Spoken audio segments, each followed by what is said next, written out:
6 months after parliamentary elections, and Belgium is still without a government.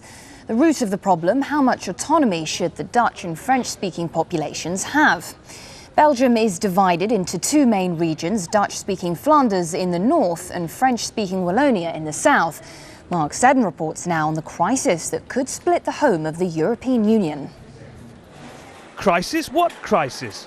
If Belgium can be saved from splitting between Dutch-speaking Flanders and French-speaking Wallonia, it may be the humble Belgian chip, or friet, that helps do it. Belgians claim proudly to have invented the chip, and Antwerp in Flanders is not only home to a homegrown Flemish separatist movement, it's also home to Bernard Lefebvre's chip shop. There's no single Belgian who never went into a fry shop. They all come. We have many cultures, many languages, many ways of thinking and many ways of eating fries. So maybe one day we need a passport to go from one side of the country to the other, but I think the fries, I'm sure the fries will still keep on being Belgian. The European Parliament, based in Brussels, of course, is supposed to reach beyond old divisions and borders. Instead, old nationalism is on the rise. Belgium's former Prime Minister, Flemish Christian Democrat leader Yves Le Terme, caused outrage when he ridiculed French speakers and sang the Marseillaise instead of the Belgian national anthem.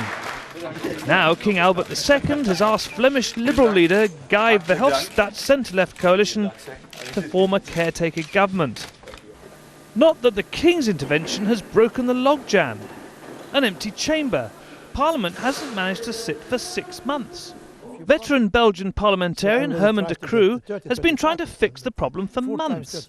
Relaxed, he blames the system, not the people. But we have a proportional electoral system, which means we can only form a government in a coalition, which means in clear terms at least 4 parties. We need to make one federal government.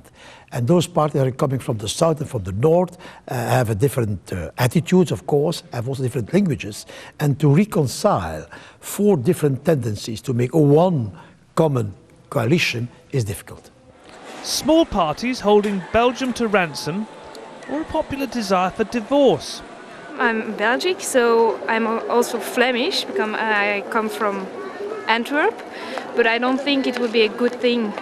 In every country you need a government to take the important decisions relating to the life of the people. We have so many problems and people have no money. I have no money. And all the politicians care about is filling their pockets. They should all go and climb up a tree. I'm standing at the site of the Battle of Waterloo in Belgium, not very far from the capital, Brussels.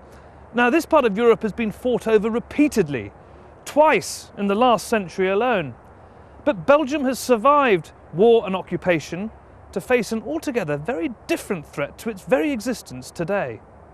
In this country scarred by past battles, ordinary Belgians, it seems, are less excitable than their politicians.